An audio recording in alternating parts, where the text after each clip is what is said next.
Hey everybody, Tonva Legend 826 here. I'm doing another film review. This film is called Extremely Wicked, Shockingly Evil, and Vile. It stars Zac Efron and Lily Collins, and Zac Efron plays the main character of the film, Ted Bundy. Now this is a film based on actual events that happened and on actual people. Now, Ted Bundy, for those of you who don't know, was an American serial killer that murdered 30 young women in the United States and possibly even more, you know. Although we don't know the exact full number for sure. He was a law student and, he had gifts of wisdom and charisma and he had good looks, but he used every one of those gifts for manipulation, for trickery, and deceit. He used those gifts to make people think he was so innocent when we all know today that he was far from that, given the amount of atrocities he committed towards these young women. Now, I don't know the full names of all the victims that he murdered. I remember Denise Naslund, Susan Rancourt, Janice Ott. I don't remember all of them, but I remember some of them from the film and a couple of other films about Bundy as well. There was the 2002 film about Ted Bundy where they showed the killings and they showed the grotesque murders. But in this film, the Zac Efron film, none of the murders are seen on screen. And the reason why is because they're showing the point of view through Ted Bundy's girlfriend, Elizabeth Kloepher, who is portrayed by Lily Collins.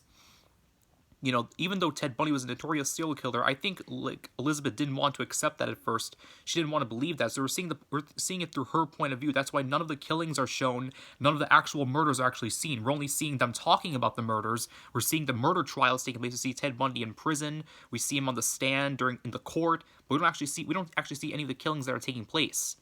I mean, it's understandable. Zac Efron, as we all know, was a former Disney star who played Troy Bolton in the High School Musical films, Of course, it would just feel weird to see him play a serial killer, because we all know him from High School Musical, I mean, who would have thought a Disney star would later go on to play a serial killer later? It's pretty interesting, honestly, because Ross Lynch, for those of you who don't know, played Austin Moon on Austin and Ally, and in 2017 he played the serial killer Jeffrey Dahmer, who was also notorious for murdering many people, and in that film as well, they didn't even show any killings taking place. They only showed about what was happening before the killings, because the film was called My Friend Dahmer, because it was told from the point of view of Dahmer's friend, not from Dahmer himself, So that was pretty interesting as it is. So anyways, I'll talk to you about what happened in the film, So anyways, in the film, we see Elizabeth Kloepfer visiting Ted Bundy, in prison. And then you start seeing a narration of what happened up until then, because the scene that took place in the beginning also takes place at the end of the film. So we're seeing a flashback events that are occurring right up until that moment. So we see Ted Bundy meeting Elizabeth in the bar, I think it was. They had a couple of drinks. Then Ted Bundy and Elizabeth start dating, and Ted starts taking care of Elizabeth and her daughter. And it was, it would seem like Ted was like every other normal guy, it seems. I think people who knew him personally, I'm sure they thought he was normal. Not, of course, knowing that they were actually talking to an actual, dangerous murderer right in front of them, I mean, that's the point. If someone's supposed to be a good serial killer, they wouldn't make a very good serial killer if everybody knew they were a serial killer, right? If they looked like a serial killer, they wouldn't make a very good one, you know what I mean? They have to deceive people so that everybody would think they'd be the last person anybody would ever suspect. That's what makes these scumbags be able to do whatever they please. So anyways, disappearances of women start appearing in the Washington area, around Utah, around then. And then one day Ted Bundy gets pulled over by a cop, and I think the cop is played by one of the, played by a band member. I forgot the name of the band, but that was a pretty interesting sight to see, Ted gets arrested, he gets sent to the interrogation room, and then he comes home after getting released, and then Elizabeth slaps him across the face, and then she shows him what happened in the paper and everything. Ted was put in the lineup, and then Carol Durange, I think her name was, one of the victims of Ted Bundy who managed to escape, who wasn't killed. She managed to point him out in the lineup. And then Ted Bundy was put on trial and everything, and then they sends him to, and they the lawyer tried to make him look not guilty, but then he gets sentenced to 15 years. They find him guilty. They send him to prison, and everything. So then, then we have Elizabeth mourning over him and wishing that he wasn't in prison and all that, feeling miserable. And Ted Bundy's of course trying to find a way out of prison because obviously he thinks that he can beat the whole system.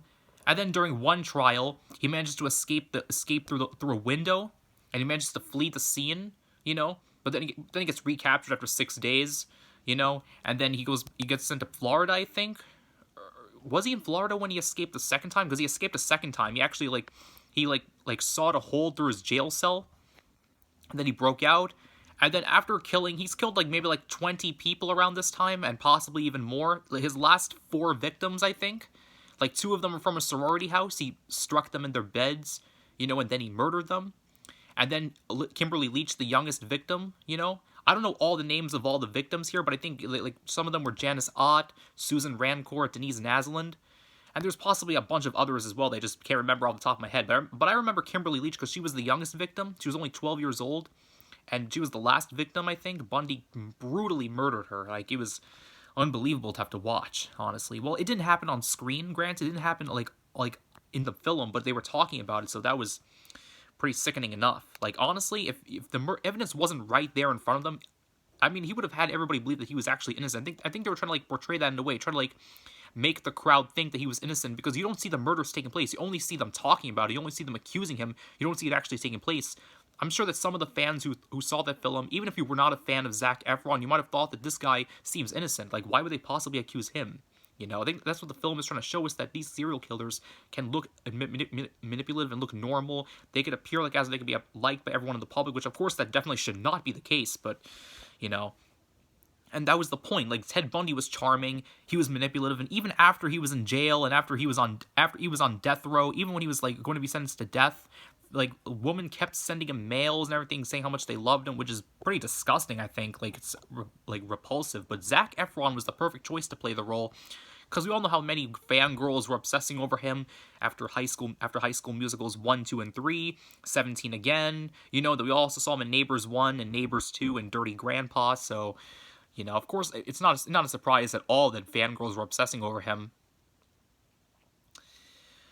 So after all is said and done, you know, Ted Bundy's lawyer tells him to plead guilty, but then he refuses to do it, so the lawyer runs out of the room, of course, frustrated. So then Ted Bundy decides to defend himself. That's what led to his downfall. You should never try to defend yourself during a murder trial, because it's only going to make things worse. I mean, obviously defending yourself never works, but Bundy did it anyway, thinking he would be able to beat the system despite all the evidence brought up against him. And at the end of the day, Ted Bundy thought he was going to get off the hook, but then the judge pronounced him guilty of the jury pronounced him guilty of all the counts of murder, you know. He could have gone to life sentence in 75 years, you know. He would never have escaped prison, granted.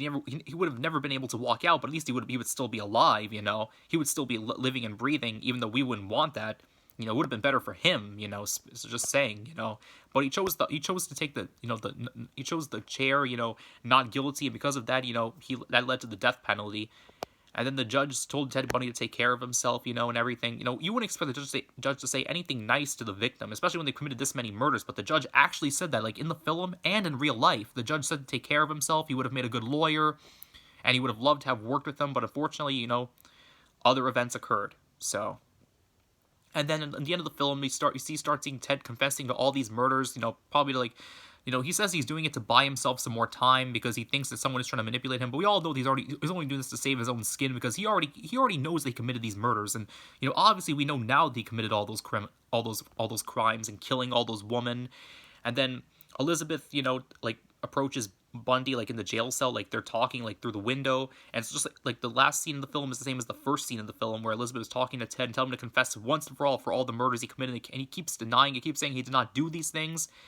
And then Elizabeth asks him about one of the murders they committed, and then he finally writes hacksaw in the window, so he finally confesses to what we all knew this whole time, and what he knew this entire time, of course.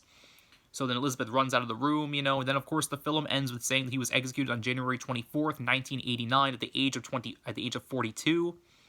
Yeah, I was about to say 24, but then I realized it was actually 42.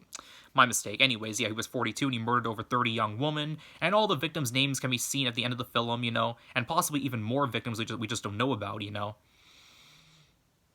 Then we see archive footage of Ted Bundy himself, you know, the real Ted Bundy, like, at the end of the film. But Zac Efron played the role of Ted Bundy quite well, I have to admit, you know. I enjoyed the film personally, and if anybody else loves thriller films about actual events, like, you know, based on true stories, I totally recommend this movie, you know. There's also another film that took place about Ted Bundy that was released in 2002, where they show the actual gross murders and everything, and it was, you know, pretty disgusting in some ways. I might do a review about that film, maybe, I'm not sure, I might. But anyways, these are just my thoughts about, the 2019 film, extremely wicked, shockingly evil, and vile. Yeah, those are my thoughts. And that's the film review. Tonville Legend, 826 out.